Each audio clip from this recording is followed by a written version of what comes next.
Ang kwento ni na Abimelech at Abraham ay nagpapakita ng dalawang lalaking pinaghiwalay ng kultura at paniniwala na nang magtagpo ang kanilang mga tadhana ay naghayag ng isang bagay na sumalungat sa lahat ng inaasahan, ang posibilidad ng isang pagkakaibigang lumalampas sa mga hangganan ng tao at ng banal. Ngunit anong mga lihim ang nakatago sa likod ng pambihirang ugnayang ito? Pagkatapos ng tagpong ito, paano nagpakita ang Diyos sa gitna ng mga alitan at mga panaginip na ginawang walang hanggang mga kakampi ang mga pinunong ito? Manatili sa amin dahil sa videong ito ay bubuksan natin ang bawat detalye ng nakakaintrigang kwentong ito na naglatag ng huwaran para sa kapayapaan at pagtutulungan sa isang mundong nahahati. Mas nagiging kaakit-akit ang mga kwento kapag puno ng malalalim na aral at walang kupas na mensahe. Mag-subscribe ngayon at ibahagi ang videong ito sa isang taong kailangang marinig ang mensaheng ito. Sumama sa amin hanggang dulo upang matuklasan kung paanong binago ng tipanang ito hindi lamang ang kanilang mga buhay, kundi pati na rin ang daloy ng kasaysayan. Maghanda kang mamangha sa malawak na kalawakan ng Kainaan, kung saan ang mga kaharian ay isinilang at gumuho sa bigat ng mga alyansa at mga tunggalian. Gerar ay nakatindig bilang isang pinatibay na lungsod sa gitna ng disyerto, pinamumunuan ni Abimelech, isang haring kilala kapwa sa kanyang talas sa politika at sa kanyang hilig sa katarungan. Umuunlad ang lungsod dahil sa matabang lupain nito at sa karunungan ng kanyang pinuno. Si Abimelech ay isang lalaking nasa gitnang edad na ang presensya ay nagbibigay galang. Ang kanyang tinig ay matatag na umaalingaw-ngaw sa konseho ng kaharian. Ngunit taglay rin niya ang isang mapagnilay-nilay na panig, hinubog ng maraming taon ng pamumuno sa magugulong panahon. Bagamat namumuno siya ng may higpit, hindi siya ligtas sa pagkakamali. Ang kanyang pinakamalaking kahinaan ay ang pagkiling sa pagmamataas, isang katangiang madalas nagtutulak sa kanya na gumawa ng padalos-dalos na mga pasya. Gayunman, itinuturing siya ng mga matatanda ng Gerar na isang karapat-dapat na pinuno, sapagkat binabalansin niya ang katangiang yon sa tunay na malasakit sa kapakanan ng kanyang bayan. Kilala siya sa pamamagitan ng mga alitan, pagtiyak sa kaligtasan ng mga manlalakbay at pagpapanatiling bukas ng mga balon ng tubig na napakahalaga sa mga tuyong lupain. Ang Gerar na estratehikong nakapuwesto malapit sa mga rutang pangkalakalan ay umaakit ng mga mangangalakal at mga pastol mula sa iba't ibang rehiyon. Ang pribilehiyong posisyon na ito, bagamat kapaki-pakinabang, ay nagdadala rin ng mga hamon. Madalas magtunggali ang mga nomadikong tribo at mga karatig kaharian para sa mga yaman. Marupok ang kapayapaan at kinailangan ni Abimelech na gamitin ang kanyang katalinuhan upang mapanatili ang balanse sa pagitan ng kanyang bayan at ng mga dayuhang dumarating sa lupain. Sa ganitong kalagayan, isang natatanging gabi ang nagmarka ng pagliko sa buhay ng hari. Matapos ang isang araw ng mabibigat na pagdedeliberasyon sa konseho, umurong si Abimelech sa kanyang silid, umaasang makakatagpo ng pahinga. Ngunit sa katahimikan ng mga unang oras ng madaling araw, isang dikaraniwang pangitain ang bumulaga sa kanya. Isang lalaking may kagalang-galang na anyo, nababalutan ng hindi maipaliwanag na liwanag, ang tumindig sa kanyang harapan. Hindi binanggit ng figura ang kanyang pangalan, ngunit ang tindig at ang autoridad sa kanyang tinig ay hindi mapagkakamalan. Maingat na nakinig si Abimelech. Habang nagsasalita ang figura, ang tinig nito'y umaalingaw-ngaw na parang alingaw-ngaw ng malayong kulog. Isang lalaking nagngangalang Abraham ang dumating sa iyong lupain. Siya ay aking lingkod at nakipagtipan ako sa kanya. Mag-ingat ka sa iyong mga gagawin hinggil sa kanya, sapagkat anuman ang gawin mo kay Abraham ay may magiging bunga para sa iyo at sa iyong kaharian. Tinangka ng hari na sumagot, ngunit wari naglalaho sa hangin ang kanyang mga salita habang binabalaan siya ng figura tungkol sa isang nakatagong panganib na maaaring mapakawalan kung hindi siya kikilos ng may karunungan. Biglang nagising si Abimelech, basa sa pawis at mabilis ang tibok ng puso. Ang kadiliman ng silid ay hindi nagbigay sa kanya ng ginhawa. Ang katahimikan ng palasyo ay parang nakabibinging at nakababahalang ingay. Tumayo siya, lumakad patungo sa bintana at tumingin sa mabituing langit, naghahanap ng mga sagot sa lawak ng sansinukob. Hindi pa siya kailanman nagkaroon ng pangitaing kasing linaw at kasing bigat ng kahulugan. Nagtitiwala siya sa kanyang kutob, ngunit alam niyang iba ang panaginip na yon. Hindi iyon simpleng pagpapakita ng isipan. Iyon ay isang banal na babala na imposibleng ipagsawalang bahala. Pagsapit ng bukang liwayway, ipinatawag niya ang kanyang pinakamalalapit na tagapayo at isinalaysay ang kanyang karanasan ng detalyado. Iniiwasan lamang ang mga mas personal na bahagi ng panaginip, ngunit malinaw na ipinapakita na tumanggap siya ng isang mensaheng napakahalaga. Nakinig ng tahimik ang mga pantas, nagpapalitan ng tingin. Kabilang sa kanila ang isang matandang minsan nang naglingkod sa mga nauna kay Abimelech. Sa wakas, nagsalita ito, "Panginoon ko, hindi pangkaraniwan ang mga panaginip na tulad ng iyong inilalarawan. Sa aming tradisyon, ito'y mga palatandaan na ang mga Diyos o mga banal na sugo ay nagnanais magpabatid ng isang bagay na napakahalaga. Ginagamit nila ang mga paraang ito upang makipag-ugnayan sa mga tao. Ang Abraham na ito ay dapat na isang taong may napakalaking kahalagahan. Kung ang panaginip ay tunay ngang babala, mahal na hari, marapat na siya sa atin ito, payo ng matanda. Dapat kumonsulta sa isang mapagkakatiwalaang tao." Maingat na tumango si Abimelech bagamat wala siyang natagpo ang ginhawa sa mga salita ng tagapayo. Habang lumilipas ang araw, lalo pang bumigat ang kanyang mga iniisip. Lalong naging malinaw na ang Abraham na iyon ay tuwirang kaugnay ng mahiwagang mensahe, na natiling nababalot sa hiwaga ang mga detalye ng panaginip, ngunit may katiyakan sa kanyang puso. Kailangan niyang kumilos ng may karunungan at pag-unawa. Maaaring nasa panganib ang buhay ng kanyang bayan at ang kanya ring sarili. Ang banta, bagamat malabo, ay gumising kay Abimelech ng matinding pagkaapurahan. Tila mas malalim ito kaysa karaniwang pangitain. Isang banal na binhing itinanim sa kanyang espiritu. Ang posibilidad na nasa panganib ang kanyang kaharian ay nagtulak sa kanya na muling suriin ang bawat pasyang gagawin niya sa mga susunod na araw. At dito nagsimula ang isang kwentong susubok hindi lamang sa kanyang pamumuno, kundi pati sa kanyang ugnayan sa banal, isang kwentong ipinadala ng kapalaran upang baguhin ang takbo ng kanyang buhay. Sa abot tanaw ng Herar, ang unang sinag ng nakakapasong araw ay tumanglaw sa isang pangkat ng mga manlalakbay na may kasamang mga kawan ng tupa at bakahan. Ang mga pastol sa lugar, sanay sa pagdating ng mga dayuhan, ay nagmasid ng may pagtataka sa prosesyon. Ngunit hindi ito pangkaraniwang pangkat.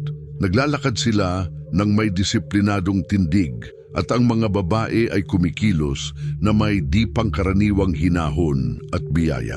Sa unahan nila ay isang matandang lalaki na ang anyo ay nagpapahiwatig ng karanasan at bigat ng malalalim na pasya. Siya si Abraham, ang patriarkang nomad na kilala sa Canaan dahil sa kanyang kayamanan at sa kanyang misteryosong ugnayan sa di nakikitang Diyos na kanyang ipinahahayag. Kasama niya ang kanyang asawang si Sarah. Ang kanyang kagandahan na tila hinahamon ng paglipas ng panahon ay pumukaw ng pansin ng lahat ng tumitingin. Kahit nasa katandaan na, nanatili sa kanyang mukha ang liwanag na nagsasalita ng dangal, tapang at pananampalataya. Hindi nakalusot ng hindi napapansin ang kanilang pagdating. Ang mga tagamasid na nakaatas na magbantay sa mga galaw malapit sa mga hangganan ng kaharian ay nagulat sa konseho ng pagdating ng isang lalaking may malaking yaman at impluensya. Mabilis na nakarating sa hari ang pangalan ni Abraham na nagpagising ng kanyang pag-uusisa. Iniutos ni Abimelech na bantayan ng mabuti ang pangkat. Alam niya sa karanasan na ang bawat bagong manlalakbay ay may dalang panganib at mga lihim. At nang lumapit ang mga opisyal upang mag-usisa, narinig nila kay Abraham ang isang kalahating katotohanan. Ipinakilala niya si Sarah hindi bilang asawa, kundi bilang kapatid, isang estratehiyang ginagamit upang maiwasan ang posibleng alitan sa banyagang lupain. Tinanggap ni Sarah ang pasyang iyon sa katahimikan, bagamat hindi siya iniwan ng takot. Namangha ang mga opisyal sa kanyang kagandahan. Di naglaon, nakarating ang balita sa palasyo na nagdulot ng paghanga at pagtataka. Nang marinig ang mga ulat, itinaas ni Abimelech ang isang kilay, isang babaeng napakabihira at kapatid siya ng dayuhang iyon. Oo, mahal na hari, sila mismo ang nagpatunay, sagot ng opisyal, nagsanib ang pag-uusisa at pagnanasa sa hari. Gaya ng kaugalian ng mga pinuno sa rehiyon, ang mga babaeng mula sa mga dayuhang pangkat ay maaaring isama sa korte, lalo na kung walang umiiral na bigkis ng kasal. Para kay Abimelech, tila perpekto ang sitwasyon. Isang babaeng walang kapantay, ang ganda at isang lalaking handang makipagtulungan ng mapayapa. Walang pag-aatubili, iniutos ng hari na dalhin si Sarah sa palasyo na may lahat ng karangalang nararapat sa isang panauhing panghari. Ang mensahe ay nakarating kay Abraham ng magalang ngunit mariin. Nais ng hari na makilala si Sarah at parangalan siya sa piling ng kanyang mga tao. Nabagabag si Abraham ngunit hindi siya tumutol. Nakipagbuno siya sa sarili, bumigat sa kanya ang takot at pagkakasala. Ngayon, nauunawaan niya ang panganib ng sarili niyang pasya. Samantala, inihatid si Sarah sa palasyo na may dangal na tila reyna. Kumikinang ang mga pasilyo na may mga tapiserya at mga antigong bagay, ngunit walang anumang nakapawi sa kanyang pag-aalinlangan. Tahimik siyang nilamon ng posibilidad na mawala ang kanyang pagsasama kay Abraham. Tinanggap siya ni Abimelech na may magalang na ngiti. Hindi niya layuning hamakin siya, kundi isama sa bilog ng maharlikang sambahayan. Nang pagmasdan siya, namangha siya sa tindig at kapanatagan ni Sarah. May isang bagay kay Sarah na lumalampas sa panlabas na anyo, isang di nakikitang lakas, ngunit ramdam na ramdam. Sumagot si Sarah sa mga tanong ng hari nang may elegansiya, iniiwasan ang anumang salitang magbubunyag ng tunay niyang ugnayan kay Abraham. Dahil kumbinsidong kapatid siya ng dayuhan, iniutos ni Abimelech na bigyan siya ng karangalan at matitinong silid na angkop sa kanya. Ngunit noong gabing iyon din, nang umangat ang buwan sa ibabaw ng mga bukirin ng Gerar, may nagsimulang magbago. Nakaramdam si Abimelech ng di maipaliwanag na panghihina at pagkabalisa. Ang pasyang isama si Sarah sa mga babae ng harem ay nagpagalaw ng mga puwersang higit sa kanyang mauunawaan. Ang kanyang kaharian na hanggang noon ay nakaranas ng kapayapaan at kasaganaan ay malapit ng harapin ang isang matinding pagbabago. Matutuklasan niyang hindi lahat ng bagay sa buhay ng tao ay nasa kontrol. Ang pagdating ni na Abraham at Sarah ang nagmarka ng simula ng isang espiritual na tunggalian na maglalagay sa panganib hindi lamang sa kanilang buhay, kundi pati sa ugnayan ng tao at ng banal. Humahamon sa mga katiyakang binuo ni Abimelech sa loob ng maraming taon ng kanyang paghahari. Nabalot ng taimtim na katahimikan ang palasyo. Ibinaba ng gabi ang madilim nitong balabal sa Gerar.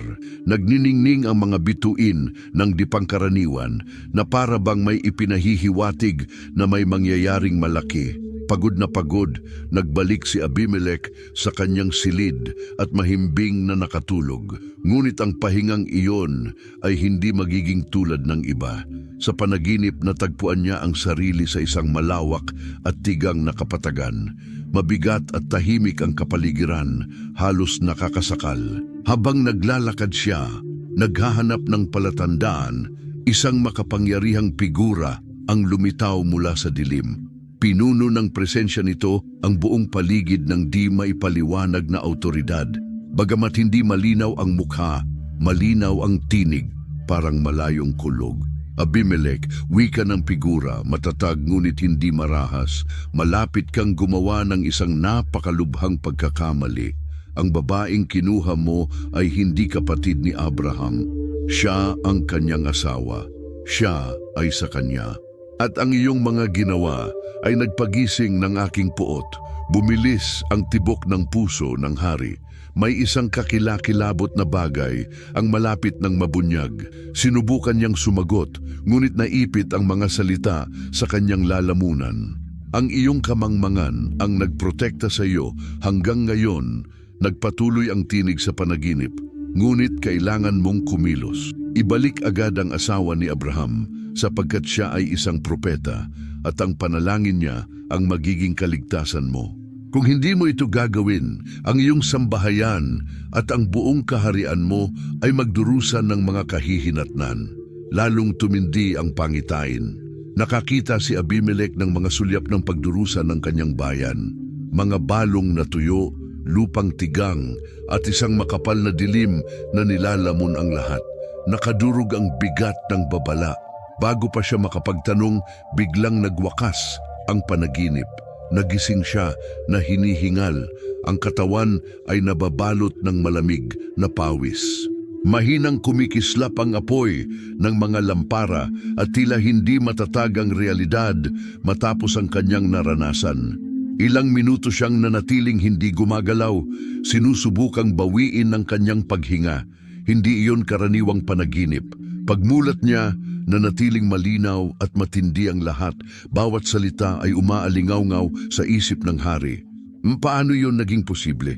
Anong uri ng tao si Abraham upang ang Diyos mismo ay mamagitan ng ganoon? Pagsapit ng bukang liwayway, naglakad si Abimelech sa mga tahimik na pasilyo ng palasyo. Nahahati ang kanyang isipan sa takot at pag-aalinlangan. Sanay siyang magpasya batay sa luhika at sa mga ebidensyang mahahawakan. Ngunit ang panaginip na iyon, bagamat hindi nahahawakan, ay napakalinaw at napakatukoy upang balewalain.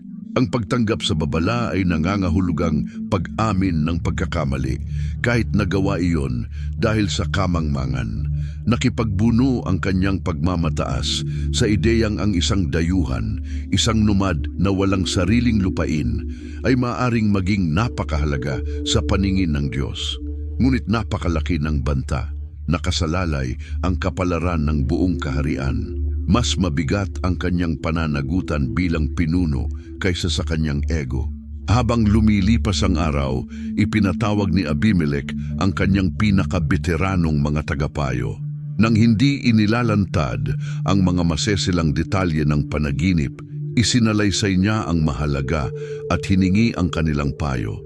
Nang marinig nila ang pagbanggit ng isang banal na babala na may kinalaman kay Abraham, nabahala ang mga matatanda. Bagamat hindi nila sinasamba ang Diyos ng patriarka, dama nila na ang lalaking iyon ay may natatanging ugnayang espiritual. Kung ang panaginip na ito ay tunay ngang babala mula sa isang makapangyarihang Diyos, sabi ng isa sa mga tagapayo, ang mabilis na pagkilos ang pinakamatalinong pasya. Hindi natin lubos nakilala si Abraham, ngunit tila hindi nagkataon lamang ang pagdating niya rito. Ibalik mo sa kanya ang kanyang asawa at marahil matatapos ang lahat ng mapayapa. Umalingaw-ngaw ang mga salitang iyon sa puso ni Abimelech. Ngunit kanya ang huling pasya. Sa natitirang bahagi ng gabi, nakipagbuno ang hari sa sarili niyang mga iniisip. Ang isang tila di nakapipinsalang kilos ay maaring magbunga ng kapahamakan. Sumibol ang takot, hindi para sa sarili kundi para sa bayan. Ang kahihiyang dulot ng pag-amin ng pagkakamali ay nag-aalab din, lalo na para sa isang taong sanay mamuno. Nang dumampi ang unang sinag ng araw sa mga tore ng palasyo, nagpasya si Abimelech. Ibabalik niya si Sara kay Abraham. Hindi lamang dahil sa takot sa sobrenatural na babala, kundi dahil may isang bagay sa panaginip ang tumimo sa kanya ng malalim na para bang nakaharap siya sa isang katotohanang lumalampas sa pagmamataas ng tao. Daman niyang iyon ay hindi lamang banta, isa rin iyong pagkakataon ng pagtubos. Sumikat ang araw sa abot-tanaw, pinapakulayan ang langit ng ginto at kahel. Sumakay si Abimelech patungo sa kampo ni Abraham kasama ang isang maliit na pangkat ng mapagkakatiwala ang mga opisyal. Bit-bit pa rin ng kanyang puso ang bigat ng babala, ngunit matatag ang kanyang tindig. Bilang hari, tungkulin niyang protektahan ang bayan at liwanagin ang mga pangyayari. Samantala, si Abraham ay namamahala sa pang-araw-araw na gawain ng kanyang pangkat. Bagamat bihasa at puno ng pananampalataya, hindi siya malaya sa pagkabalisa. Alam niyang ang pagpapakilala kay Sara bilang kapatid ay isang estratehiya upang maiwasan ang alitan, ngunit batid din niyang maaari itong magdala ng mabibigat na bunga. Bago pa man niya makita ang mga mangangabayo, naramdaman na ni Abraham na paparating si Abimelech upang makipagtagpo. Nang lumapit ang pangkat ng hari, umalingaw-ngaw ang bulungan sa kampo. Kusang nagtipon ang mga lalaki upang protektahan ang patriarka, ngunit itinaas ni Abraham ang kamay, hudyat ng katahimikan. Bagamat may escort, hindi nagpapakita ng pagkamapanganib ang hari. Bumaba si Abimelech sa kabayo at dumiretso sa patriarka, ang mga matay may halong pagkapuot at pagkabalisa. Abraham, panimula ng hari, matatag ang tinig. Ano ang ginawa mo sa amin? Anong kasalanan ang ginawa ko laban sa iyo upang dalhin mo sa aking kaharian ang ganitong kalaking pagkakasala? Sinabi mong kapatid mo si Sara, kaya kinuha ko siya sa paniniwalang tama ang aking ginagawa. Ngunit ngayon, sa panaginip, ipinahayag sa akin ang katotohanan. Siya ang iyong asawa. Malapit ko nang dalhin sa aking bayan ang galit ng iyong Diyos. Matindi ang dating ng mga salita ng hari. Nanatiling kalmado si Abraham kahit dama niya ang bigat ng sitwasyon. Huminga siya ng malalim at sumagot, "Hindi ko layuning idulot sa iyo ang problema, Abimelech. Inakala kong ang lugar na ito, gaya ng iba pang dinaanan ko, ay walang takot sa Diyos. Naisip kong kapag nalaman nilang asawa ko si Sara, maaari nila akong patayin upang makuha siya." Idinagdag niya, "Siya nga ang aking asawa, ngunit siya rin ay anak ng aking ama, bagamat hindi ng aking ina. Kaya sinabi kong kapatid ko siya." Isang bahagyang katotohanan, ngunit hindi sapat upang pigilan ang hindi pagkakaunawang ito. Tahimik na pinagmamasdan siya ni Abimelech. Nakita niya sa harap niya hindi lamang ang isang tusong tao, kundi ang isang taong may mabigat na pananagutan. Ang kasinungalingan ni Abraham ay hindi bunga ng masamang hangarin, kundi ng takot, isang bagay na lubhang makatao. Humaba ang katahimikan. Sa wakas, napabuntong hininga si Abimelech. Binawasan ang bahaging tensyong naipon mula pa noong panaginip. "Naiintindihan mo ba ang bigat ng iyong mga salita?" Sabi niya, "Itinuro ang kampo. Nalagay sa panganib ang aking bayan nang hindi man lang nila nalalaman. Kung hindi ako binalaan ng iyong Diyos, sino ang nakakaalam kung ano ang nangyari sa amin? Hindi kami perpekto, Abraham, ngunit hindi rin kami mga taong walang takot sa banal. Minamaliit mo ang aking kaharian, at ang iyong pag-iingat ay muntik ng sumira sa amin." Ibinaba ni Abraham ang ulo, kinilala ang katotohanan. Hinatulan niya ng mabigat ang mga tao ng Gerar nang hindi binibigyan ng pagkakataong magpakita ng dangal. Gayunman, alam niya ang una niyang katapatan ay sa pamilya at sa mga pangako ng Diyos, at na sa pagkakataong iyon, nasobrahan ang kanyang pag-iingat. Nang makita ni Abimelech ang pagsisisi sa mukha ng patriarka, lumambot ang kanyang tinig. Bagamat nagsimula ang tagpo ng may tensyon, naunawaan ng hari na walang malulutas ang paratang at banggaan. May kailangan ng sitwasyon na higit pa roon, pagkakasundo, at may isang pambihirang bagay na malapit ng mangyari. Hindi lamang nito maiiwasan ang mga panibagong tunggalian, kundi maibabalik din ang kapayapaan sa kanyang kaharian. Makinig ka, Abraham, sabi ni Abimelech sa wakas. Ayokong gawin kang kaaway, pati ang iyong Diyos. Ibabalik ko sa iyo si Sarah, at bilang tanda ng aking katapatan, ibibigay ko sa iyo ang mga hayop, mga alipin, at mga lupain upang mamuhay kayo ng mapayapa sa aking kaharian. Ngunit umaasa akong isasaalang-alang mo ang epekto ng iyong mga ginawa. Hindi ako ang iyong kaaway at nais kong mamuhay tayo sa kapayapaan. Itingala ni Abraham ang kanyang mga mata na mangha sa kabutihang loob ng hari. Sa kabila ng unang pagkakamali, ipinakita ni Abimelech ang bihirang integridad sa mga pinuno. Yumuko ang patriarka bilang paggalang at iniabot ang kamay sa hari. Tinatanggap ko ang iyong mga salita, Abimelech, at nagpapasalamat ako sa iyong pagkabukas palad, tugon niya. Ipananalangin kita sa Diyos at ang iyong kaharian upang maalis ang mga pagdurusang dumating sa inyo. Naway magsilbi itong aral sa ating dalawa upang kumilos tayo ng may karunungan sa hinaharap. Ang tahimik na pagkakaunawaan ng dalawang lalaki ang nagtapos sa unang pagtatalo. Nariyan pa rin ang tensyon, ngunit nabago na ito. Hindi lamang nalutas ang agarang suliranin, kundi nailatag din ang pundasyon para sa isang di inaasahang ugnayan. Bumalik si Abimelech sa palasyo habang si Abraham ay nagmuni-muni ng malalim sa mga pangyayari. Alam nilang ang kanilang mga tadhana ay pinagtagpo ng isang bagay na higit na mas malaki kaysa sa kanila. Pagsapit ng bukang liwayway, nagising ang kampo ni Abraham sa isang kapaligirang puno ng inaasahan. Maingat na kumikilos ang lahat, batid ang bigat ng araw na iyon. Si Sarah, na nakabalik na sa pangkat, ay naghintay na may nababagabag na puso sa huling sandali ng pagwawakas sa pagitan ng kanyang asawa at ng hari. Noong umagang iyon, tinupad ni Abimelech ang kanyang salita. Kasama ang isang taimtim na escort, dinala niya sa kampo ang mga hayop, mga alipin, mga kalakal at 1,000 piraso ng pilak. May determinasyon ang mukha ng hari, ngunit may kababaang loob din. Hindi lamang iyon diplomatikong kilos, iyon ay pagtutuwid. Nang humarap siya kay Abraham, nagkaroon ng magalang na katahimikan sa pagitan ng dalawang lalaki. Magkaiba ang kanilang mga landas at katayuan, ngunit ang tingin na kanilang ipinagpalit ay nagsalita ng higit pa sa kayang sabihin ng mga salita.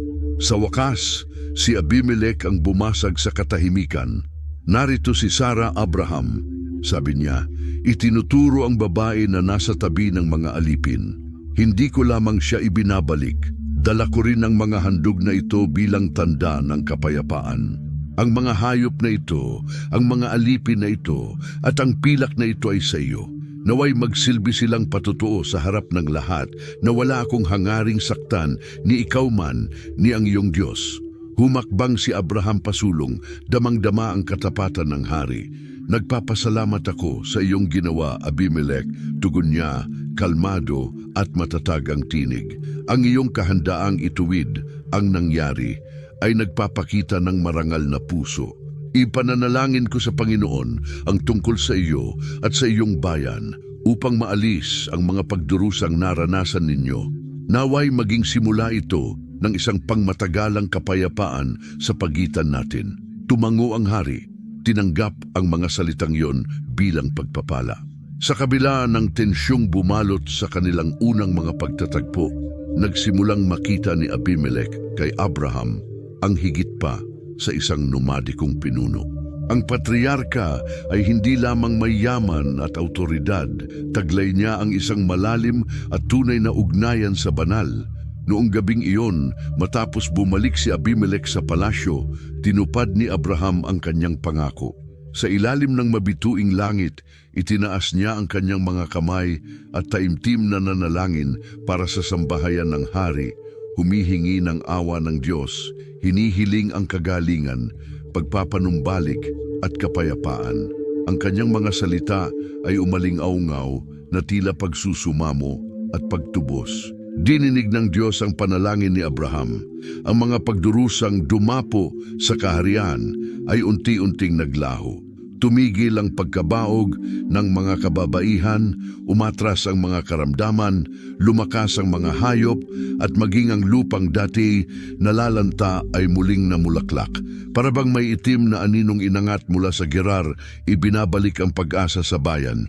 Nang masaksihan ni Abimelech ang mga pagbabagong ito, naunawaan niyang ang mga salita ni Abraham ay hindi lamang mga ritual na panrelihiyon, kundi tulay sa pagitan ng tao at ng banal.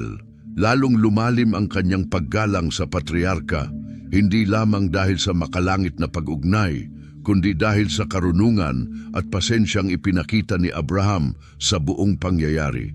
Sa mga sumunod na araw, muling nagtagpo sina Abimelech at Abraham, ngayong mas magaan ang kapaligiran. Mahaba silang nag-usap, nagbahagi ng mga kwento, paniniwala at pagninilay. Ang hari, bagamat makapangyarihan, ay nakatagpo kay Abraham ng isang taong ang pananampalataya ay lumalampas sa anumang kaharian. Si Abraham naman ay nagsimulang makita kay Abimelech ang isang tunay na pinunong handang matuto, magtuwid at kumilos ng may katarungan. Sa isa sa mga pag-uusap na iyon, sinabi ni Abraham, "Natutuhan kong ang kalooban ng Diyos ay lumalampas sa ating imahinasyon. Kahit sa ating mga pagkakamali, binibigyan niya tayo ng pagkakataong ituwid at matuto." Sumagot si Abimelech, "At natutuhan ko na ang kapangyarihan ng tao ay hindi lamang nasusukat sa mga hukbo o kayamanan, kundi sa pakikinig at pagsunod sa tama. Ang iyong Diyos ay makatarungan at mahabagin. Ang naranasan ko kasama mo ay magiging aral na nakatatak sa aking buhay at sa aking kaharian." Sa gayon, ang nagsimula bilang tunggalian ay naging paggalang sa isa't isa, pinatibay ng banal na pag-ugnay at ng kahandaang igalang ng dalawang lalaki ang katotohanan. Bagamat nagpatuloy ang kanilang mga landas sa magkaibang direksyon, ang epekto ng tagpong iyon ay hindi kailanman malilimutan. Maaalala iyon bilang patotoo sa kapangyarihan ng pagsunod, pagkakasundo at pananampalataya. At habang lumilipas ang panahon, bumalik sa normal ang rehiyon. Ngunit nag-iwan ang pangyayari ng malalalim na bakas sa dalawang pinuno.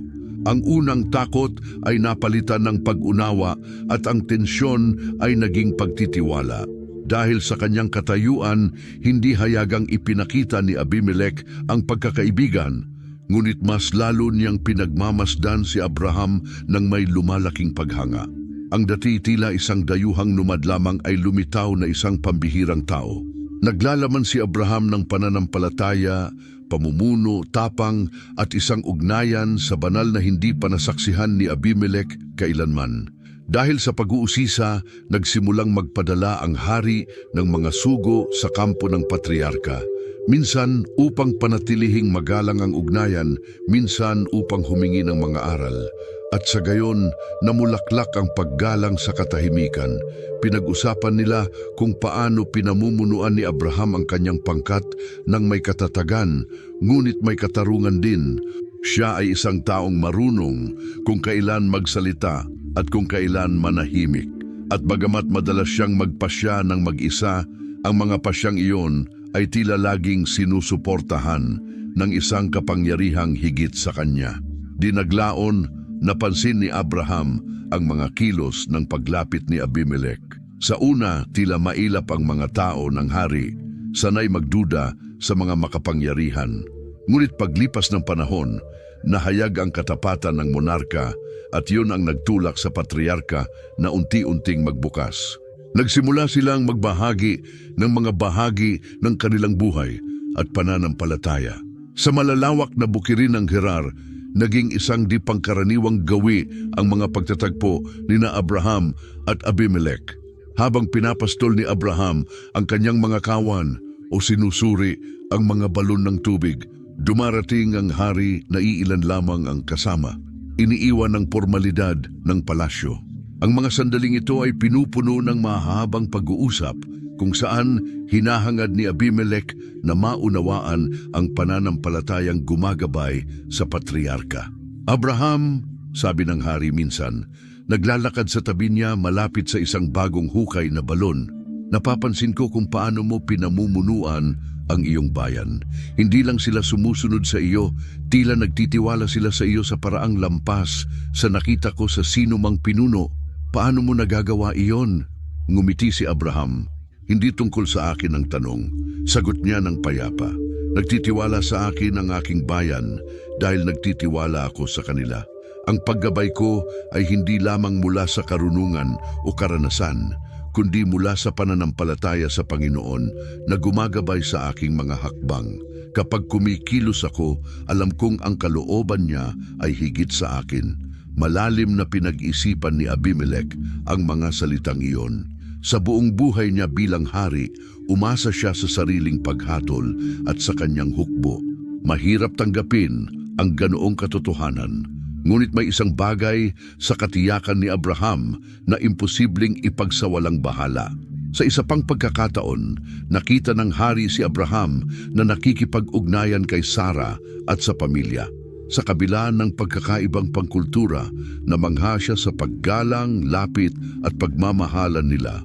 Ang iyong pamilya ay sumusunod sa iyo dahil sa pagmamahal, hindi lamang sa pagsunod, puna ni Abimelech. Hindi magkasalungat ang pagmamahal at pagsunod, tugon ni Abraham. Kapag minamahal natin ang mga pinamumunuan natin at alam nilang ang pagsunod ay para sa ikabubuti nila, natural itong dumadaloy. Ganyan din ang relasyon ko sa Diyos. Sumusunod ako dahil nagtitiwala ako sa pagmamahal niya sa akin. Tumimo ang mga salita sa puso ng hari. Nagsimulang makita ni Abimelech kay Abraham hindi lamang ang isang taong may pananampalataya, kundi isang guro ng praktikal na karunungan. Bagamat hindi niya hayagang aaminin, naging mahalaga sa kanya ang mga pagtatagpong iyon bilang lugar ng pagkatuto. Sa paglipas ng panahon, naging makahulugan ang mga paminsan-minsang pagbisita. Nagsimulang hanapin ni Abimelech si Abraham, hindi lamang dahil sa interes sa politika o pag-uusisa, kundi dahil sa kapayapaan ng isip na natatagpuan niya sa piling nito. Bagamat magkaiba ang kanilang katayuan, may isang bagay na nagbuklod sa kanila na lumampas sa kultura at hierarkiya, paggalang. Nakakita ang hari sa patriarka ng katapatang bihirang makita sa mga bilog ng kapangyarihan. At si Abraham naman ay nakakita kay Abimelech ng isang taong handang matuto, lumago at makinig sa katotohanan. Isang araw, habang nagsasalo sila ng pagkain sa lilim ng isang puno, nagsabi si Abimelech ng isang bagay na matagal na niyang kinikimkim. Dapat kong aminin na noong una, hindi ko naunawaan ang paraan ng iyong pamumuhay. Para sa akin, ang kapangyarihan ay laging nasa mga hukbo, sa kayamanan at sa mga pader ng isang kaharian. Ngunit sa pagmamasid ko sa iyo, nagsisimula akong maunawaan na ang tunay na kapangyarihan ay hindi laging nakikita. Ang iyong pananampalataya ay isang lakas na hindi kayang tumbasan ng ginto o sandata. Ngumiti si Abraham ng may kababaang loob. At may natutuhan din ako sa iyo, Abimelech. Kahit magkaiba ang ating pinanggalingan, ang iyong kahandaang makinig at magbago ay nagpapakita na ang kapangyarihan ay nasa pagnanais ding maging mas mabuti. Ang pagkakaibigan ay isang regalong hindi ko inaasahan, ngunit lubos kong pinahahalagahan. Sa gayon, ang nagsimulang tensyonadong pagtatagpo ng dalawang lalaking magkasalungat ang landas ay naging isang di inaasahang pagkakaibigan na kaugat sa paggalang at paghanga. Ang kanilang mga pag-uusap ay naging isang buhay na espasyo kung saan nagbabahagi sila ng mga ideya, nagmumuni-muni sa kanilang mga pananagutan at nagsasaliksik ng mga paraan upang mamuno ng may katarungan at layunin. Bagamat nakatakdang sundan ng kanilang mga buhay ang magkaibang landas, alam nilang ang kanilang mga pagtatagpo sa mga bukirin ng Gerar ay tanda ng isang bagay na higit pa. Patotoo na ang magkaibang mga tao ay maaaring magtagpo sa paghahangad ng lahat ng makatarungan, totoo at walang hanggan. Ang kasaganaan ng mga bukirin sa paligid ng Gerar na pinalakas ng mapayapang ugnayan ni Abraham at Abimelech ay hindi pa rin ligtas sa mga hamon. Ang rehiyon, mayaman sa pastulan, ay umaasa sa mga balon upang mabuhay. Sa mga tuyong lupain, ang tubig ay mas mahalaga kaysa ginto o mga kawan. Ang mga balon na hinukay sa pagsisikap at iningatan ng may pag-iingat ay pinagmumulan ng dangal at pinagmumulan din ng pagtatalo. Isang araw habang dinadala ng mga alipin ni Abraham ang kanyang mga kawan sa isa sa mga balong malapit sa kampo, nakatagpo sila ng pagtutol. Inangkin ng mga alipin ni Abimelech na may tungkuling bantayan ang mga yaman ng kaharian, ang balon bilang pag-aari ng hari. Mabilis na umakyat ang pagtatalo mula sa matitigas na salita tungo sa mga pagbabanta. Bagamat walang karahasan, naging mabigat ang tensyon. Nabalitaan ni Abraham ang insidente. Ang kanyang mga alipin, tapat ngunit nababagabag, ay naggiit na kanila ang balon. Sila mismo ang naghukay nito, ilang taon na ang nakalipas. Para sa patriarka, ang tunggalian ay hindi lamang tungkol sa tubig, kundi tungkol sa kapayapaang nabuo nila ni Abimelech. Kung hahayaan niyang lumaki ang problema, maaaring masira ang lahat ng kanilang napagtagumpayan. Sa kabilang panig, narinig din ni Abimelech ang ulat ng kanyang mga tauhan. Nagtitiwala siya sa kanila, ngunit alam niyang maselan ang usapin. Sa mga tuyong lupain, ang tubig ay nangangahulugang buhay at kapangyarihang pangteritoryo. Gayunman, hindi niya hahayaang dungisan ng alitang ito ang pagkakaibigan nila ni Abraham. Agad nagpasya si Abimelech. Nagpadala siya ng mga sugo sa kampo upang anyayahan ang patriarka sa isang pagpupulong.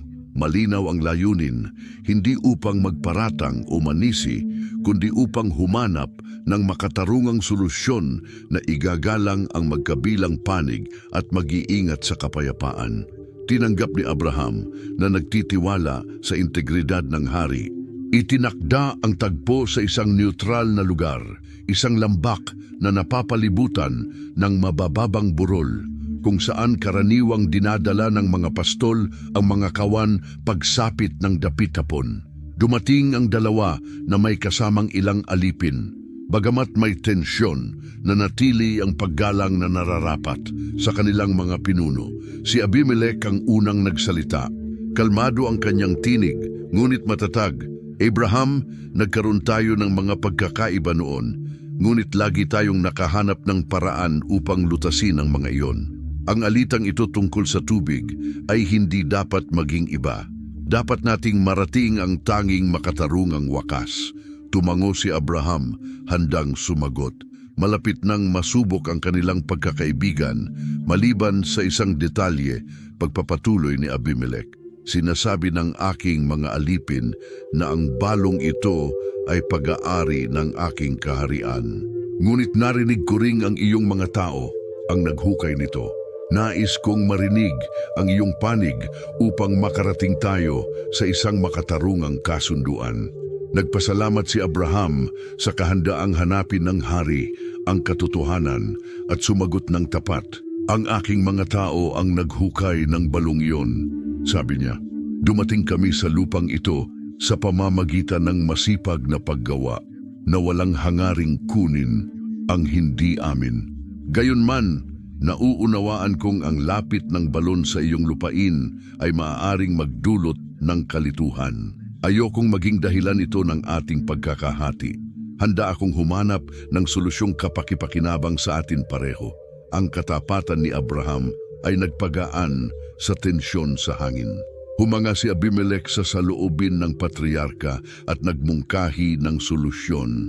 Mananatili ang balon sa pangangasiwa ni Abraham, ngunit magkakaroon ng akses sa tubig ang parehong pangkat sa panahon ng pangangailangan. Bilang kapalit, hiniling ng hari na magkaroon ng formal na kasunduan upang maiwasan ang mga susunod na pagtatalo. Upang silyuhan ang tipan, inalok ni Abraham kay Abimelech ang 7 babaeng tupa mula sa kanyang kawan. Tinanggap iyon ng hari bilang tanda ng paggalang at paninindigan at pinayagan ng handog. Kaya't nagtatag sila ng tipan sa harap ng kanilang mga alipin at ng Diyos. Ang lugar kung saan ginawa ang kasunduan ay tinawag na Beersheba, balon ng panunumpa. Simplo ang seremonya, ngunit napakalalim ng kahulugan. Nagpalitan sina Abraham at Abimelech ng mga salitang nagbabalik loob at nangakong pananatilihin ang kapayapaan sa pagitan ng kanilang mga pamilya at mga salinlahi. Bagamat magkaiba ang kanilang pinagmulan, nagkakaisa sila sa isang bagay, makatarungang ingatan ang mahahalagang yaman para sa kanilang mga tao at kailangang igalang ang pangakong ginawa sa harap ng kataas-taasan. Nang matapos ang tipan, lumuwag ang mga alipin ng magkabilang panig. Ang dating banta na maging tunggalian ay naging sagisag ng kooperasyon. Ang Beersheba ay hindi lamang kumakatawan sa isang mahalagang balon, kundi sa lugar din kung saan ang pagkakaibigan nina Abraham at Abimelech ay naging bahagi ng alaala ng rehiyon. Ang alitan tungkol sa mga balon ng Gerar ay naging isang mahalagang sandali sa ugnayan ng dalawang pinuno. Hindi lamang nito sinubok ang kanilang kahandaang lutasin ang mga pagkakaiba, kundi muling pinagtibay ang paggalang na kanilang binuo. Pagbalik sa palasyo, nagmuni-muni si Abimelech tungkol sa kahalagahan ng integridad sa pamumuno. Si Abraham naman ay nakita ang tipan bilang patunay na posible ang kapayapaan kahit sa mundong puno ng tensyon. Sa mga sumunod na araw, ang balon ng Beersheba ay naging sagisag ng kasaganaan at pagtutulungan. Ang mga tao ng magkabilang pangkat ay nagtutulungan upang panatilihin itong maayos, na nagpapakita na ang kapayapaan, bagamat mahirap marating, ay isang pagsisikap na sulit. Sa gayon, sa gitna ng tuyong tanawin ng Gerar, ang kasunduan ng dalawang pinuno ay nag-iwan ng pamana ng pagkakasundo at pagtitiwala na magtatagal sa maraming salinlahi. Lalong lumago sa paglipas ng panahon ang pagkakaibigan nina Abraham at Abimelech, nakabatay sa paggalang at pinagsaluhang karanasan. Ngunit sa puso ng hari ay may isang bagay na hindi niya kailanman sinabi kaninuman, isang lihim na gumugulo sa kanya mula pa noong bago pa niya nakilala ang patriarka. Ito ay isang panaginip na paulit-ulit na dumadalaw sa kanya sa pinakamakatahimik na gabi. Isang pangitain na ngayon, matapos ang kanyang tagpo kay Abraham, ay tila nagkakaroon ng bagong kahulugan. Isang hapon, habang magkasama silang naglalakad sa mga burol na nakapaligid sa Beersheba, nagpasya si Abimelech na magbukas ng puso. Ang hari, kilala sa kanyang lakas at pamumuno, ay may kakaibang anyo ng pag-aalinlangan. Napansin ni Abraham ang pagkabalisa ng kaibigan at hinikayat siyang magsalita. Abraham, panimula ni Abimelech, huminto sa lilim ng isang puno. May isang bagay akong matagal nang gustong sabihin sa iyo. Bago pa kita makilala, bago ka pa dumating sa aking lupain, nagkaroon ako ng panaginip na hindi ko kailanman nakalimutan. Hindi ko naunawaan ang kahulugan noon, ngunit ngayon pakiramdam ko ay may kaugnayan ito sa iyo. Maingat na nakinig ang patriarka, payapa ang tingin ngunit taimtim ang interes. Para kay Abraham, ang mga panaginip ay hindi lamang mga galaw ng isipan, madalas itong mga mensahe mula sa Diyos. Ikwento mo sa akin ang higit patungkol sa panaginip na iyon, Abimelech, sabi ni Abraham ng marahan. Marahil pahihintulutan tayo ng Panginoon na maunawaan ang kanyang layunin. Tumango ang hari, inayos muna ang mga isip bago magpatuloy. Sa panaginip, naglalakad ako sa isang napakalawak na disyerto. Ang lahat sa paligid ko ay tigang at walang buhay. Nauuhaw ako, ngunit walang tubig. Habang nagpapatuloy ako, nakita ko sa malayo ang isang lalaking may hawak na sisidlang puno ng tubig. Lumapit ako, ngunit hindi ko makita ang kanyang mukha. May isang bagay na marangal at nakaaaliw sa kanyang presensya. Inialok niya sa akin ang tubig, ngunit bago pa ako makainom, sinabi niya, "Ang tubig na hinahanap mo ay wala rito. Kailangan mo itong tanggapin mula sa taong isusugo ko." Pagkatapos, nagising ako. Nanahimik si Abraham sandali, malalim na nag-iisip sa kanyang narinig. Para sa kanya, ang tubig sa panaginip ay sumasagisag sa higit pa sa mahalagang likido. Sumasagisag ito sa katotohanan, sa ugnayan sa banal, sa isang bagay na hinahanap ni Abimelech nang hindi niya namamalayan. Hindi iyon karaniwang panaginip, Abimelech, wika ni Abraham sa wakas. Naniniwala akong inihahanda ng Panginoon ang iyong puso para sa ating pagkikita. Ang tubig na hinahanap mo ay hindi lamang pisikal na tubig, kundi isang mas malalim na katotohanan, ang ugnayan sa Diyos na lumikha ng langit at lupa. Tumingin si Abimelech sa patriarka na may pagkamangha at pag-unawa. Binago ng mga tagpo niya kay Abraham ang kanyang pananaw, hindi lamang tungkol sa buhay, kundi tungkol sa layunin ng kanyang paghahari. Lumaki si Abimelech sa mga tradisyon at ritual para sa maraming Diyos, ngunit kinilala niyang may kakaiba sa Diyos ni Abraham, isang kapangyarihang hindi nakasalalay sa mga templo o Diyos-Diyosan, kundi sa isang personal at buhay na ugnayan. Naramdaman ko yan mula nang makilala kita, sagot ng hari. Ang pananampalataya mo ay hindi tulad ng sa ibang tao. Hindi ka lamang nagsasalita tungkol sa iyong Diyos. Nabubuhay ka ayon sa kanyang kalooban kahit mahirap. Pinag-isip nito ako ng maraming bagay tungkol sa aking buhay at sa aking pamumuno. Ngumiti si Abraham, dama ang katapatan sa mga salita ng hari. Hindi madaling sumunod sa Panginoon, amin niya. May mga panahong tila hindi maunawaan ang kanyang mga daan at hinahamon tayo ng kanyang kalooban. Ngunit lagi niyang tinutupad ang kanyang mga pangako at hindi kailanman nabibigo ang kanyang paggabay. Kung may pagkabalisa ka sa puso, Abimelech, ito'y dahil kumikilos ang Panginoon. Tinatawag ka niya sa isang bagay na mas dakila. Sa natitirang oras ng hapon, nagbahagi ang dalawang lalaki ng mga pagninilay tungkol sa buhay, pananampalataya at layunin. Nagkuwento si Abimelech tungkol sa kanyang hangaring maging isang makatarungang pinuno na nagmamalasakit hindi lamang sa mga batas at mga paglalaan, kundi sa tunay na kapakanan ng kanyang bayan. Si Abraham naman ay nagbahagi ng mga kwento tungkol sa kanyang paglalakbay kasama ang Diyos, mga sandali ng pag-aalinlangan, takot, pag-asa at di matitinag na pananampalataya. Habang nag-uusap sila, nagsimulang makita ni Abimelech si Abraham hindi lamang bilang kaibigan o kakampi, kundi bilang kasangkapan ng isang bagay na higit na mas dakila. Lalong lumalim ang paggalang niya sa patriarka, hindi dahil sa kayamanan o katayuan, kundi dahil sa paraan ng kanyang pamumuhay sa pananampalataya na naghahayag ng kamay ng isang buhay at tunay na Diyos. Abraham, sabi ni Abimelech habang nagsisimula ng lumubog ang araw, naniniwala akong may dahilan kung bakit nag-krus ang ating mga landas. Ang panaginip ko, ang ating mga alitan, maging ang ating mga pagkakamali, wala sa mga iyon ang nagkataon lamang. At nakinig si Abraham, batid na malayo pa sa pagtatapos ang kwento. Lahat ng naranasan natin ay tila humahantong sa pag-unawa ko sa isang bagay na hindi ko kailanman naunawaan noon. Ang iyong Diyos, ang gumagabay sa iyong mga hakbang, ay kumikilos din sa aking buhay. Kahit hindi ko napapansin, kumikilos siya. Abraham, kahit minsan ay hindi natin siya nakikita, perpekto ang kanyang plano.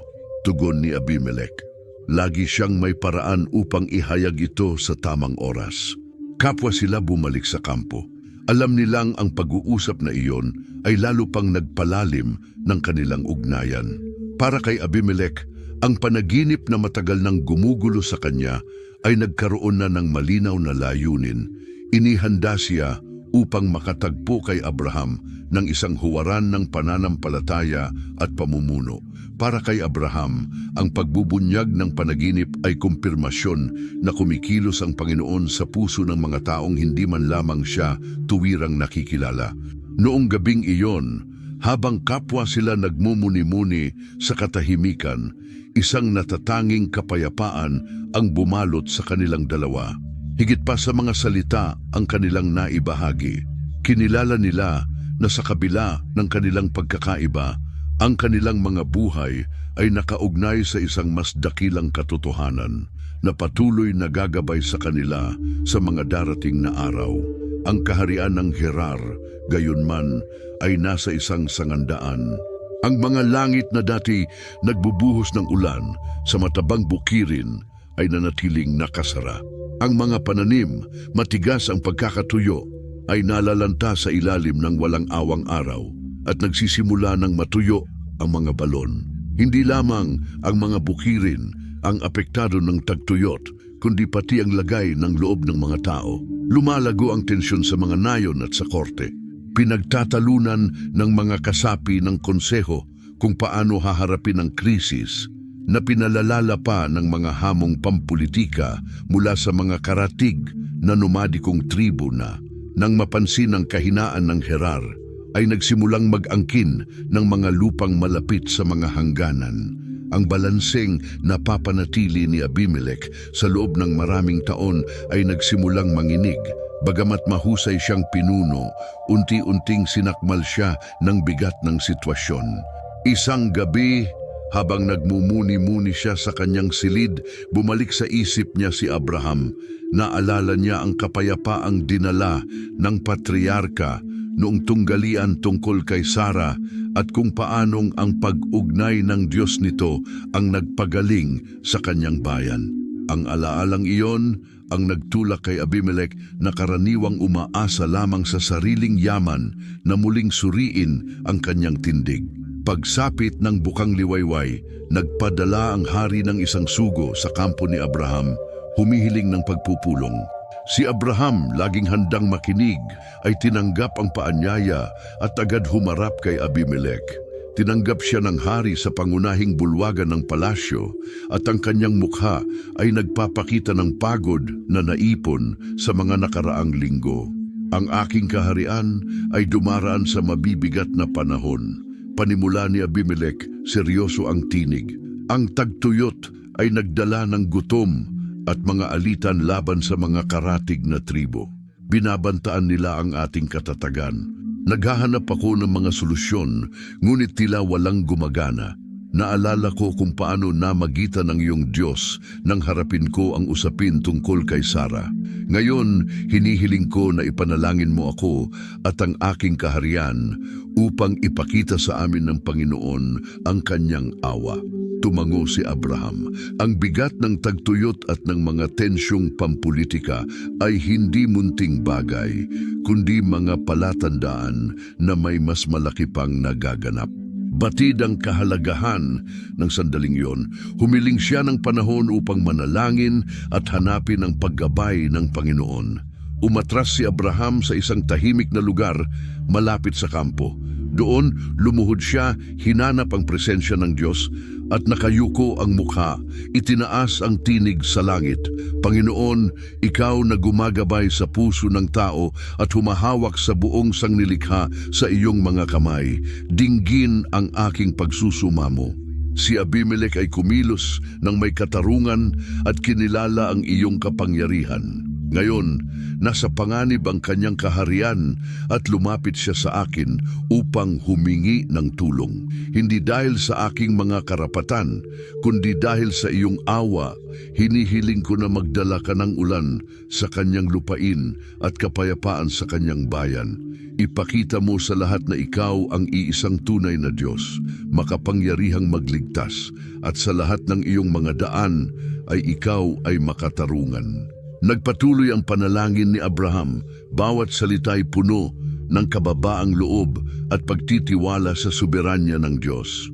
Nang matapos, bumalik ang patriarka sa Gerar upang ipabatid kay Abimelech, "Ipinanalangin ko sa Panginoon ang tungkol sa iyo at sa iyong kaharian," sabi ni Abraham.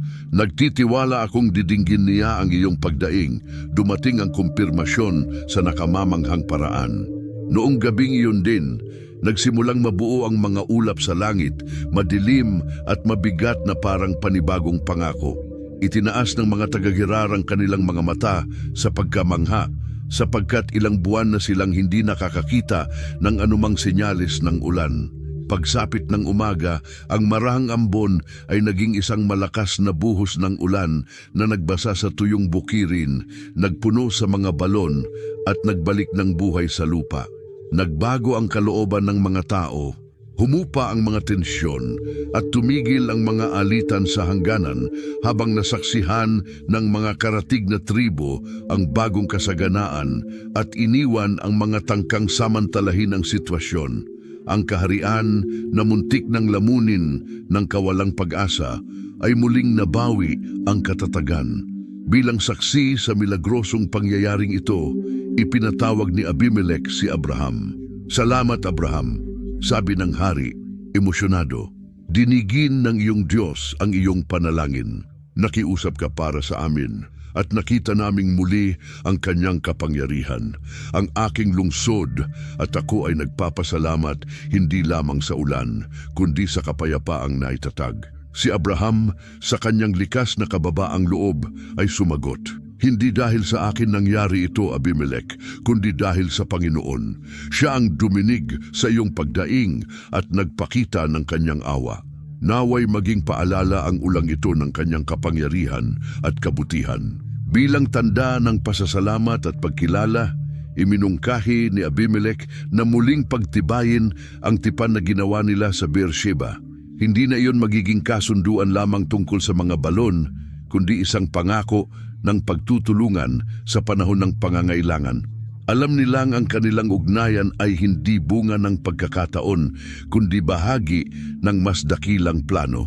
Sinilyuhan nila ang tipan sa isang payak ngunit taimtim na seremonya na nagtipon ng mga pinuno sa magkabilang panig. Naghandog sila ng isang alay bilang sagisag ng naibalik na kapayapaan. Habang nilalamon ng apoy ang handog, nagmuni-muni si Abimelech sa lahat ng natutuhan niya kay Abraham at sa Diyos na kanyang pinaglilingkuran. Bagamat hindi pa niya lubos na nauunawaan ang likas ng di nakikitang Diyos na ito, dama niya ang malalim na paggalang sa kanya at sa taong kumakatawan sa kanyang presensya sa Gerar. Ang banal na pag-ugnay sa kaharian ay hindi lamang nagpatibay sa ugnayan ni na Abraham at Abimelech, kundi nagmarka rin sa bayan. Ang kwento ng patriarkang nanalangin para sa kaharian at ng Diyos na tumugon ay ipinasa mula sa linlahi hanggang sa linlahi bilang paalala na kahit sa gitna ng pinakamabibigat na pagsubok, maaaring manaig ang pananampalataya at katarungan. Binuksan din ng pangyayaring ito ang daan para sa mas malalim na pagpapanumbalik sa buhay ni na Abraham at Abimelech. Pinagtibay nito ang matagal na nilang hinala. Nagkrus ang kanilang mga landas dahil sa mas dakilang dahilan at patuloy na gagabayan sila ng kamay ng Diyos sa mga paraang hindi man lamang nila maiisip. Isang tahimik na umaga, dumating ang balita sa kampo ni Abraham. Nanganak si Sarah ng isang anak. Ang batang lalaki na pinangalan ng Isaac ay higit pa sa isang pagpapala. Siya ang katuparan ng pangakong ibinigay ng Diyos ilang dekada na ang nakalipas kina Abraham at Sarah. Na hindi lamang anak si Isaac, kundi buhay na patunay na tinutupad ng Panginoon ang kanyang mga pangako, gaano man ito tila imposibleng mangyari. Ang kanyang pagdating ay hindi lamang nagbago sa buhay ni Abraham at ng kanyang pamilya, kundi nakaapekto rin sa mga nasa paligid kabilang si Abimelech.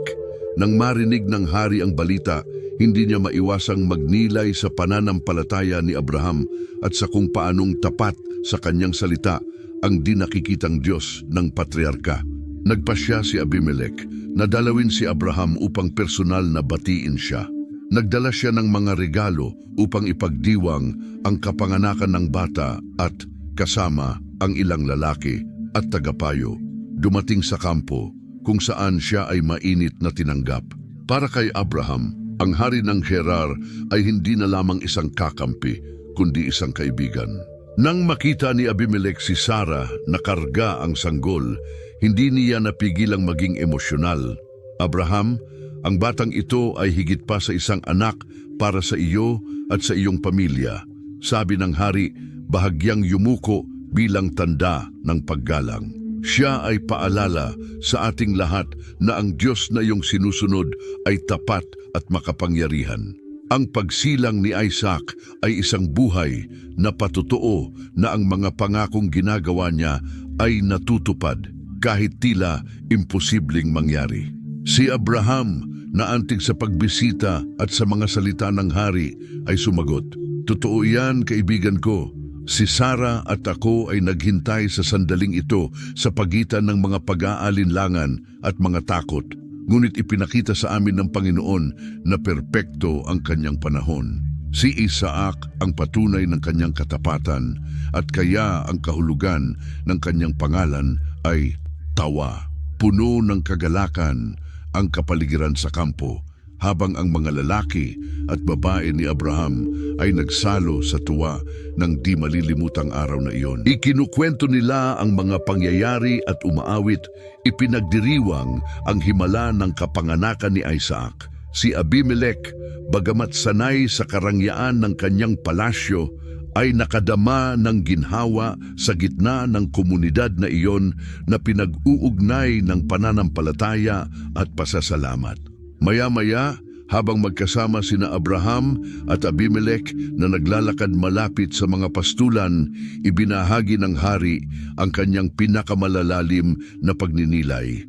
Abraham, mula nang makilala kita, nasaksihan ko ang maraming bagay na hindi ko ganap na nauunawaan, ngunit nagturo sa akin ng mga aral. Ang makita kung paano tinutupad ng Diyos ang kanyang mga pangako ay nagpagmuni sa akin tungkol sa sarili kong pamumuno at sa mga pangakong ibinibigay ko sa aking bayan. Kung ang isang Diyos na napakamakapangyarihan ay tinutupad ang kanyang ipinangako, paano ako, isang karaniwang tao, hindi magsisikap na gawin ang gayon din?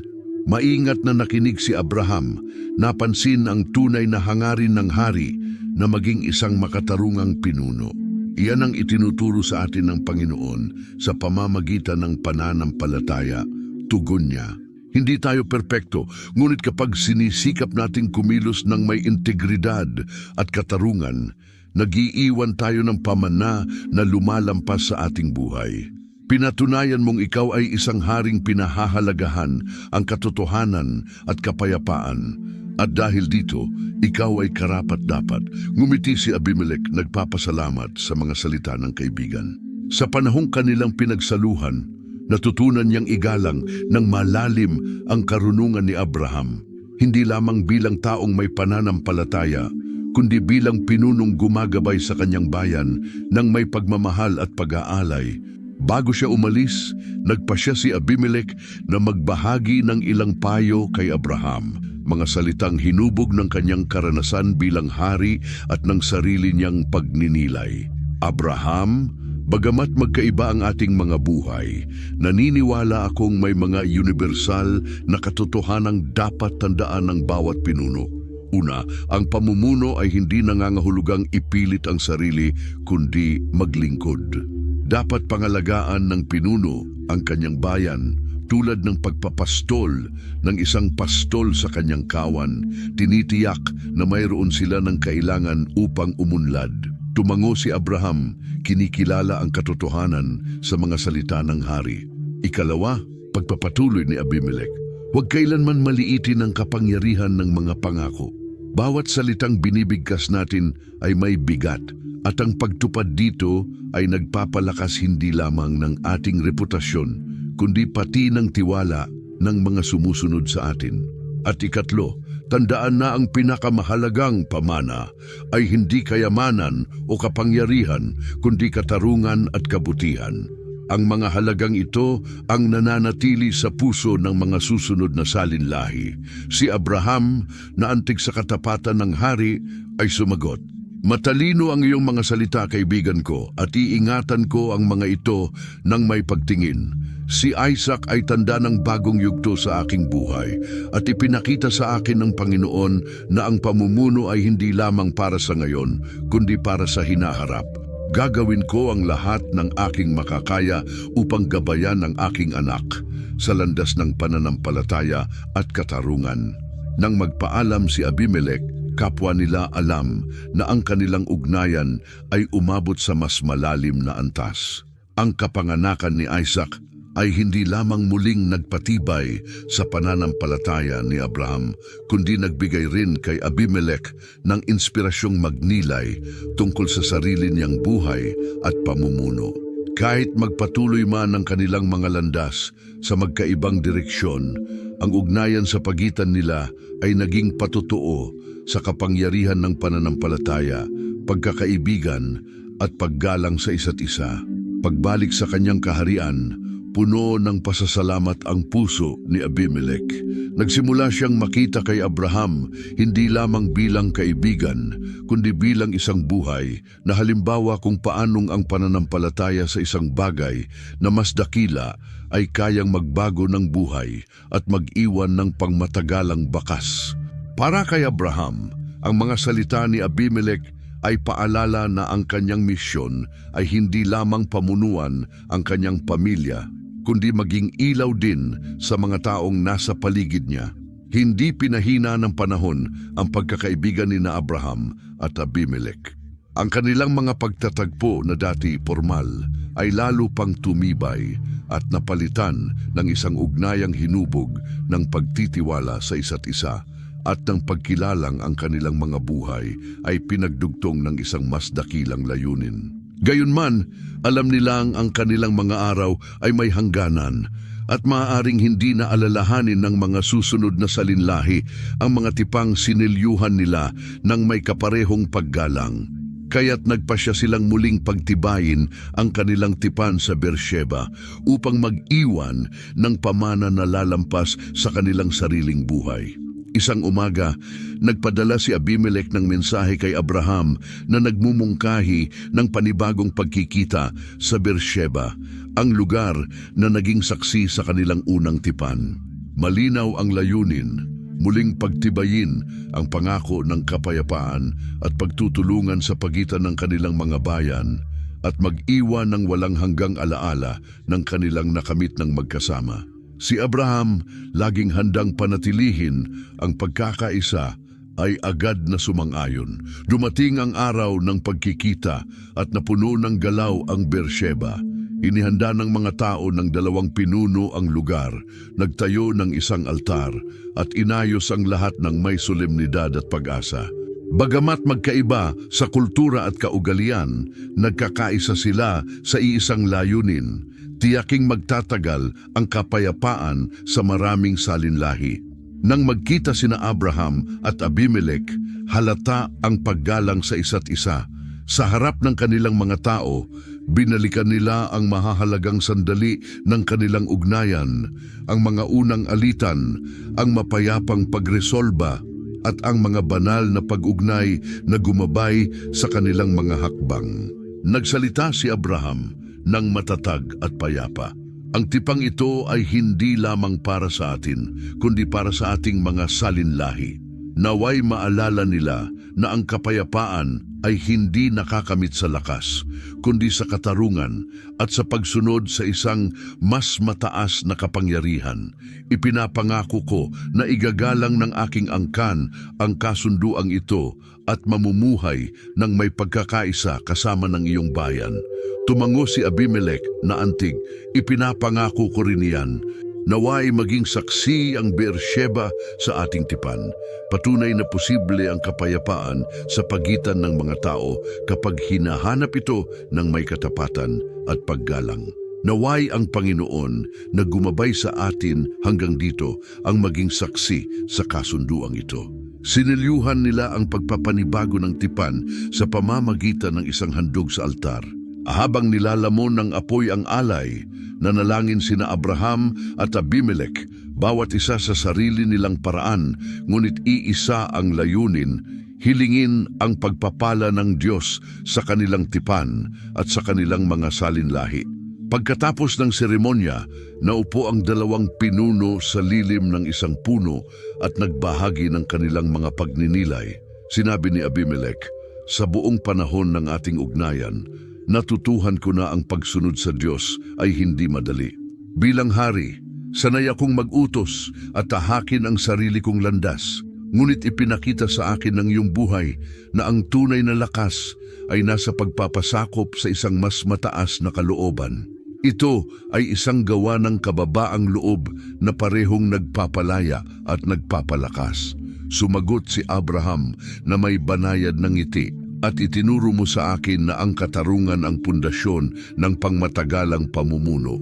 Nakita ko kung paano mo pinrotektahan ang iyong bayan, kung paano mo nilutas ang mga tunggalian ng may karunungan, at kung paano mo hinanap ang kapayapaan kung saan ang iba ay pipili ng digmaan. Pinahahalagahan ng Panginoon ang mga gawang iyon sapagkat sumasalamin ang mga ito sa kanyang pagkatao. Nanahimik sila sandali, pinagmamasdan ng abot-tanaw. Ang lupain, kasama ang mga burol at mga balon nito, ay naging saksi sa tipan at paggalang na kanilang nilinang. Alam nilang haharap ang kanilang mga salinlahi sa mga hamon, ngunit nagtiwala silang magsisilbing gabay ang halimbawang iniwan nila. Sa sandali ng pamamaalam, nagyakap sina Abraham at Abimelech na may katiyakang ang kanilang alyansa ay hindi lamang kasunduan ng tao, kundi isang tipang pinagpala ng Diyos. Ang Beersheba, kasama ang mga balon at altar nito, ay naging walang hanggang sagisag ng pagkakasundo at pagtutulungan. Nang bumalik si Abimelech sa Gerar at si Abraham sa kampo, kapwa sila nagmuni-muni sa kanilang nabuo ng magkasama. Magkaiba ang kanilang mga landas, ngunit nakatagpo sila ng pagkakaisa sa pagsunod sa Diyos at sa pangakong mamuno ng may katarungan. Ang tipan ng Beersheba ay hindi lamang isang kasunduan, kundi patotoo na kahit sa mundong puno ng pagkakahati, maaaring mamulaklak ang kapayapaan at katarungan kapag nagkakaisa ang mga tao sa ilalim ng isang banal na layunin.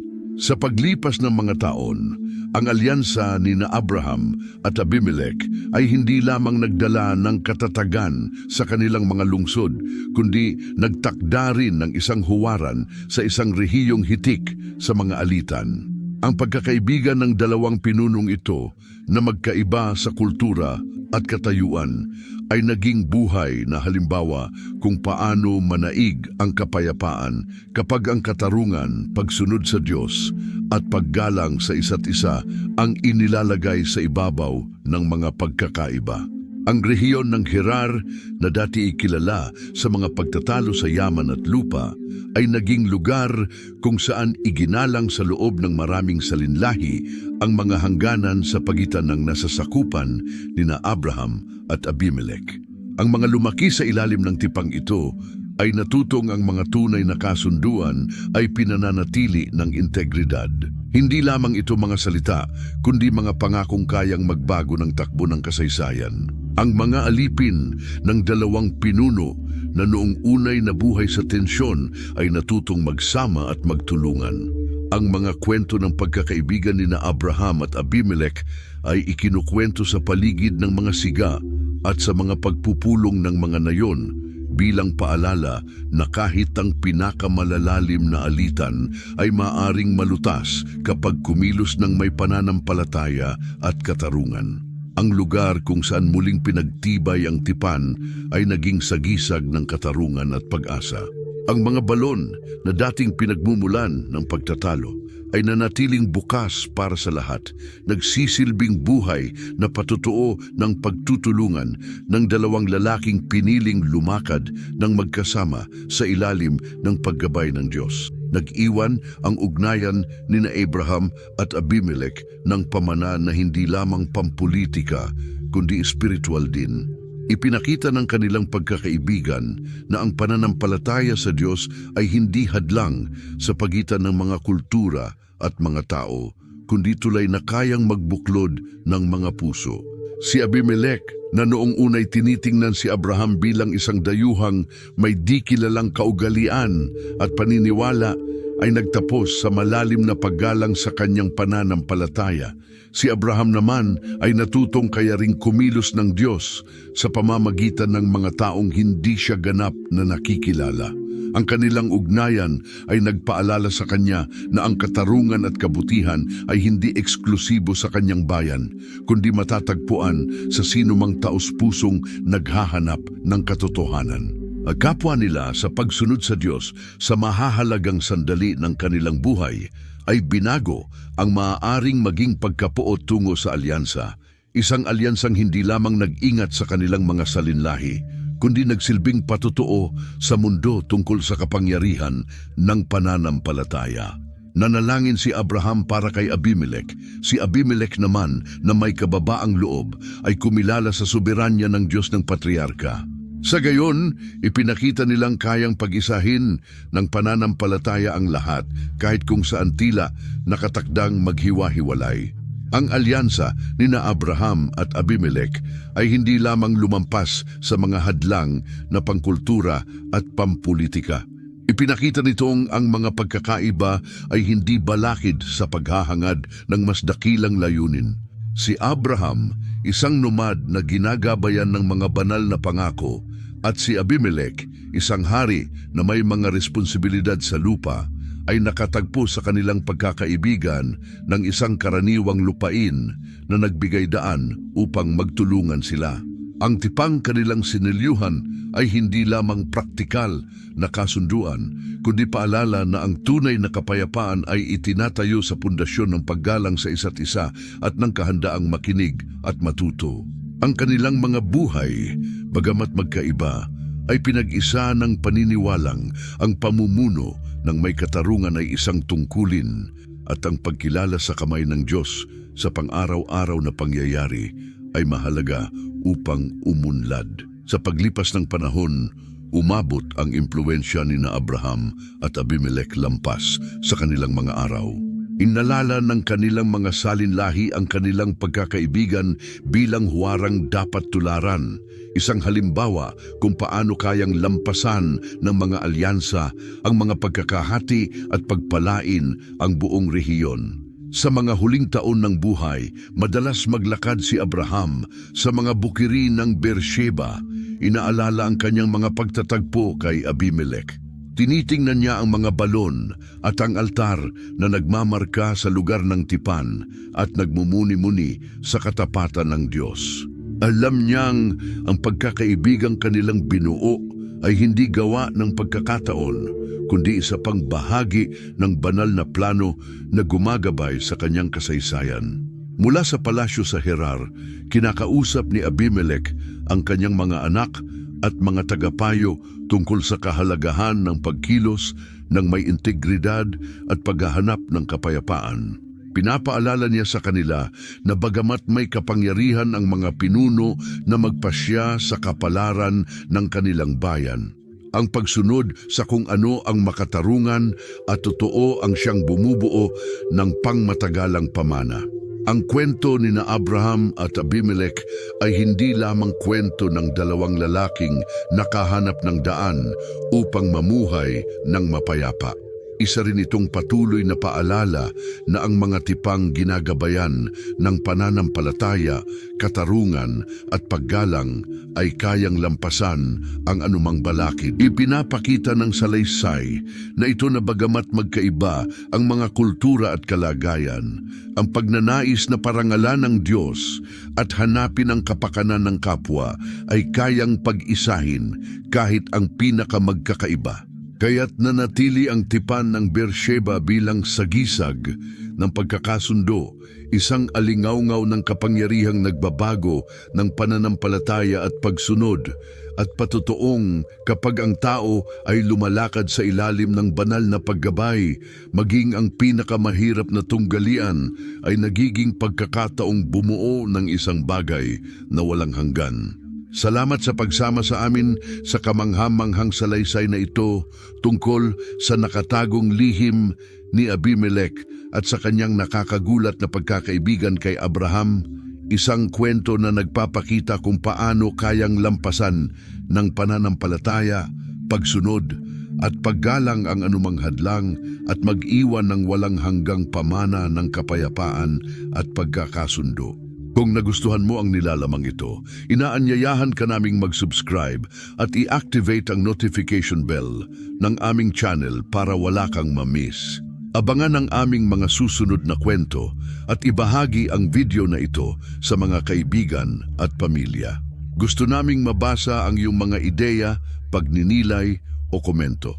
Ibahagi ang iyong opinyon tungkol sa kwentong ito sa ibaba. Magkasama, maaari nating ipagpatuloy ang paggalugad sa mahahalagang aral at mensaheng iniaalok ng mga salaysay na ito. Hanggang sa susunod na video,